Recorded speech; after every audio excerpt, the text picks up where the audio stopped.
Good morning, class. We are going to start with your second poem today, The Laburnum Top by Ted Hughes. So, this poem is the poem which celebrates the energy, the life, nature, everything. Now, we all see nature all around us, and when we look at this natural things, it could be anything: rivers, mountains, trees, birds, animals, many things, natural things we see around us, and it gives us a kind of a very peaceful feeling.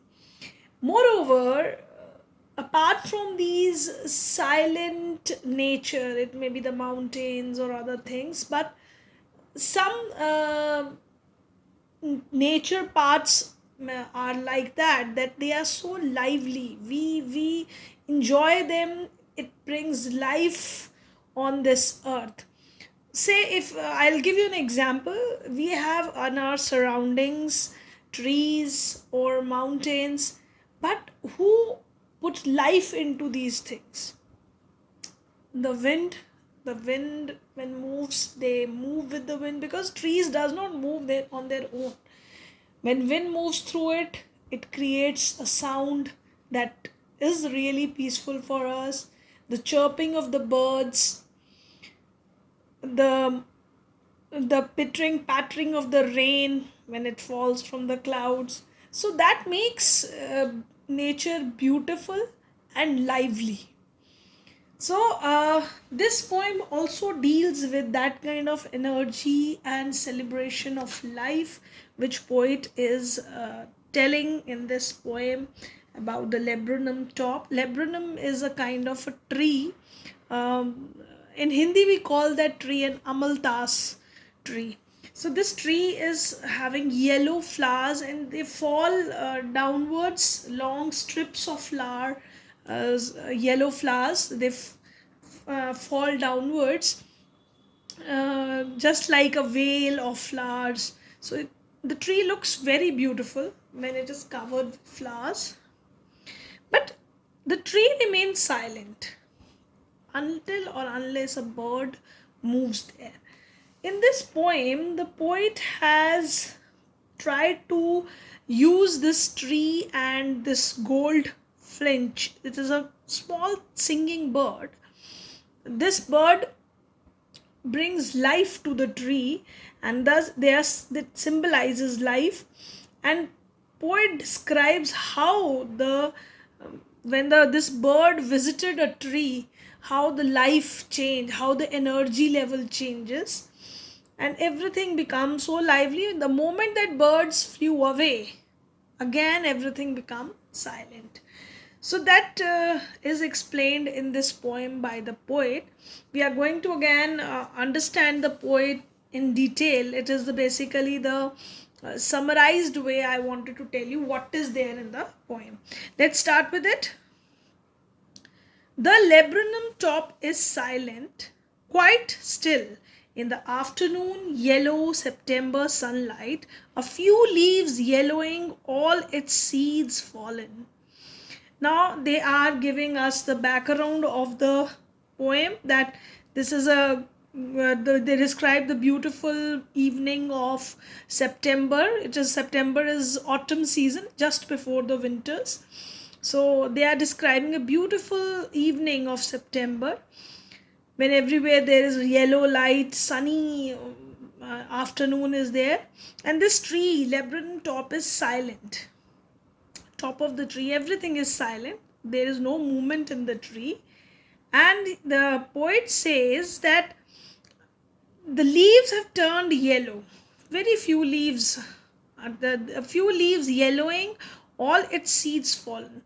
Uh, Leaves are very few of the leaves are yellow in color, because in the autumn season, during the winters, they fall. All its seeds have fallen. Seeds are not there in the tree, they have fallen. So that is the condition of the tree described to you in the autumn season, because in the autumn seasons leaves started falling, but very few are yellow in color right this moment. During the winter season, all the leaves shed. Now till the goldfinch comes with a twitching chirrup, a suddenness, startlement at the branch end. So everything was silent on this tree. Until what? When the goldfinch comes. Goldfinch is a bird. It is a singing bird who used to make this bird have yellow feathers, no, at its wings. So with a twitching chirp. Now, twitching chirrup refers to very brief, spontaneously. The birds, just as the birds used to jump and move on the trees, they are showing this twitching as a brief movement of the muscles of the bird, and a suddenness, a startlement at the branch end. Immediately it comes on the branch, and a startlement refers to a surprise. It is a surprise at the branch end because everything was silent. Suddenly that bird came there. So it was a surprise at the branch end. Then sleek as a lizard. Now they compare, just as the lizard is smoothly enters a place immediately, quick movement with a smooth, quick movement. Same way, this bird also enters the tree, then sleek as a lizard. So they are comparing the movement of the bird with the lizard. So which poetic device it is? It is simile. When we compare a thing with another thing, so that is called as simile. So this is the movement of the bird is compared with the lizard movement, that it is the sleek movement means smooth movement as a lizard, and alert and abrupt.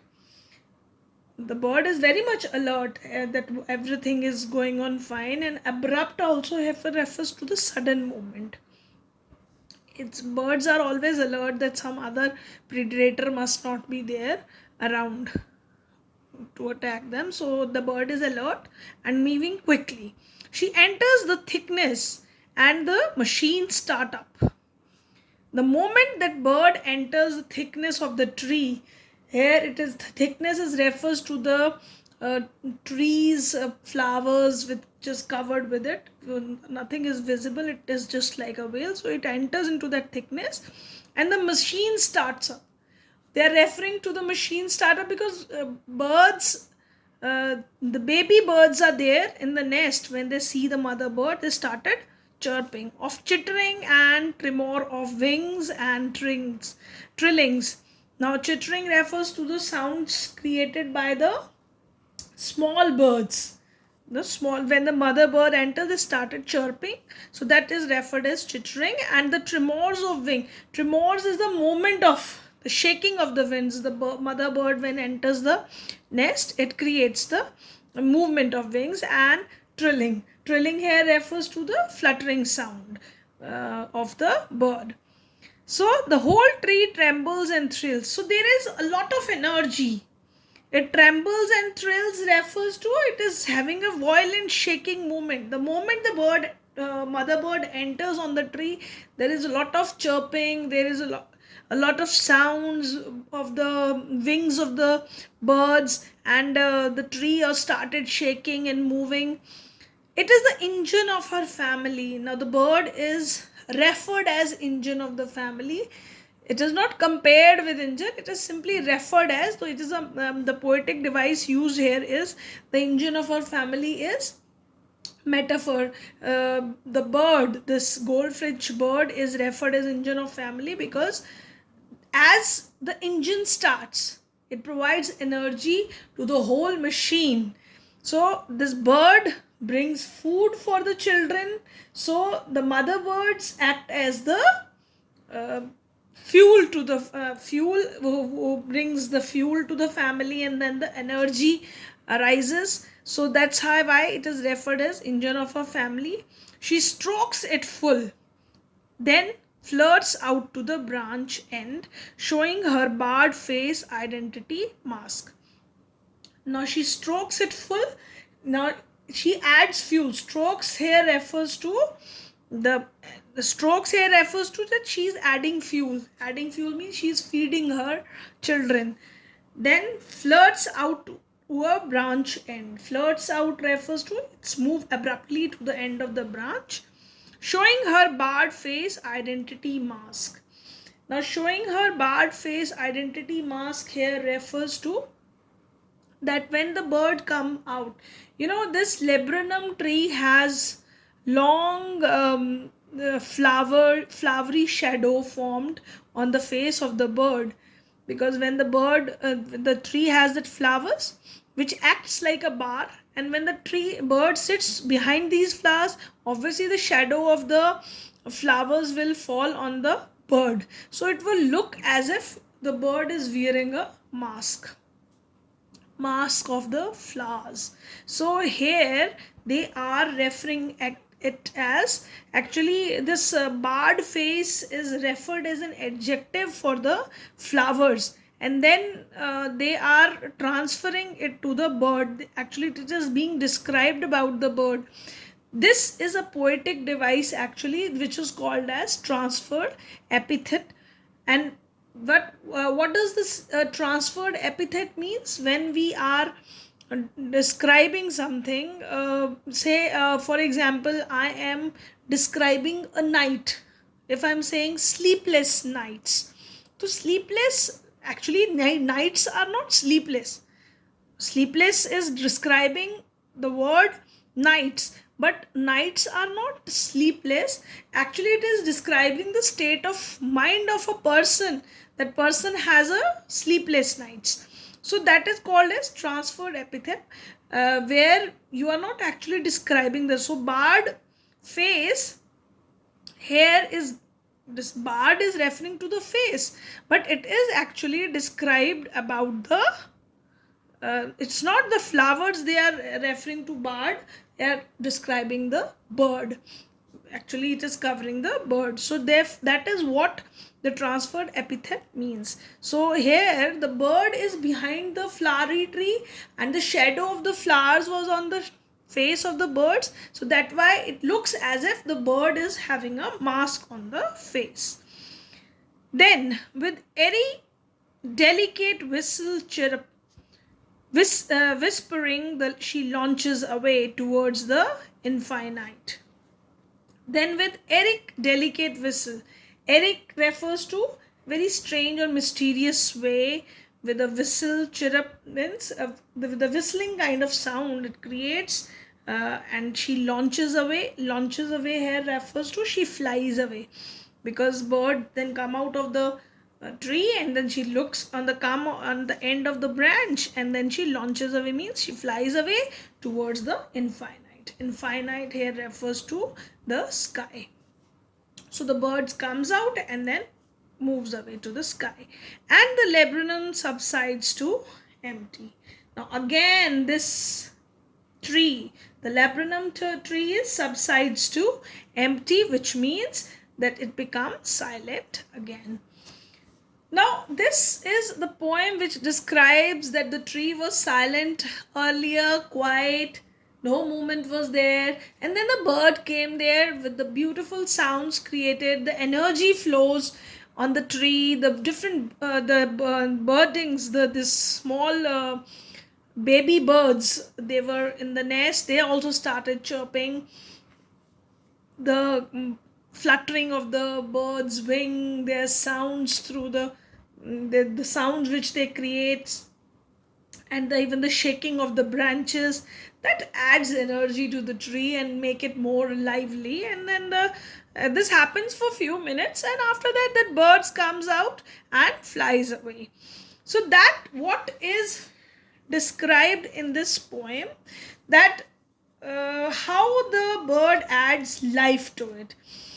Now as you know that this is a very beautiful poem which is describing nature. The poet is describing an autumn season where there is no movement or no liveliness, and when this gold fringe flies and there is stirring up of life on the tree, how it is how, if the question is asked to you that how can you describe that the life is added to the tree, because the sounds which are created by the birds, the rustling sound or the the birds, baby birds, which are making the sound, chittering sound of the birds, the rustling leaves, these are all moving, adding life to the tree. And obviously, the movements of the goldfinch bird, which are very smooth, alert, abrupt, they are also presenting the liveliness. And this all appears. This is compared. This movement of the bird is compared as if that the mother bird is here compared with the starting of the engine. Just as when the engine starts, everything is in motion. So same way, when the birds enters the tree, everything is in motion. Whether it is the movement of the leaves, whether it is the birds singing, these small birds making sound, everything is under the motion. So it all happens for few minutes, but later on, what happened? The birds flies, and the laburnum tree falls again to the silence. So that is what is explained to you in this poem. Children, with now I will discuss with you few of the poetic devices used in the poem, which you should all understand thoroughly. Poetic devices. You first of all, I have already told you that simile is used here when a comparison of two things are made. So this is one thing is compared with another. So where the comparison is made, it is sleek as a lizard. The movement of the bird is compared with sleek as lizard, so it is a simile used here in this part of the poem. So next, an poetic device used is metaphor, where the bird is actually, metaphor is the word where we are simply, it is the um we are apply, it is also known as applied simile, when we don't compare things but directly we apply that name to that thing. So that is the example of metaphor. So here the engine of her family, the bird is referred, the engine of her family is referred to goldfinch. So it is a metaphor uh, used here in this poem. Now, next, I wanted to discuss alliteration with you. Actually, alliteration is that poetic device where we have the similar kinds of words with the same consonant sounds occur close in series. They have the similar sounding words coming in line. For example, September, sunlight, SS is being repeated here. So it is a alliteration. So this is also alliteration here. Another similar sounding words come suddenness, startlement. So they both start with S and S word, and the same kind of sounding words are there. They occur with the same sounds. So that is called as alliteration. Another place where alliteration is used is where they describe the movement. Alert, abrupt, it is with a sound. These are repeated: alert, abrupt. So this is also an example of alliteration. Another example is here: tree trembles, thrills. So same words are being repeated: t and t. This are the same kind of sounding words, so that is all called as alliteration. Next, I wanted to discuss with you transferred epitheliate. This transferred epitheliate, I have also described it to you, where the poet has described to us that the bird is showing her barred face, identity mask. Actually, it is the description which refers to a character or event, but it is it is used to describe a different situation or character. Actually, it is not describing that thing, but it is describing something else. Just as I here in the poem, they describe that the bird showing her barred face, identity mask. It is the example of transferred epitheliate, because flower of the trees are like bars. No, the bars here are refers to the flowers of the tree, which are putting shadow on the face of the bird. and it looks as if she is wearing a mask, barred mask on it. So that is why it is called as transferred epithelium. So all of you are going to revise this poetic devices also, and understand it well, and revise the poem thoroughly. So this is a beautiful poem which describes the nature actually, and you people are going to do word meanings and summary uh, in your notebooks. Thank you, class. Thank you very much.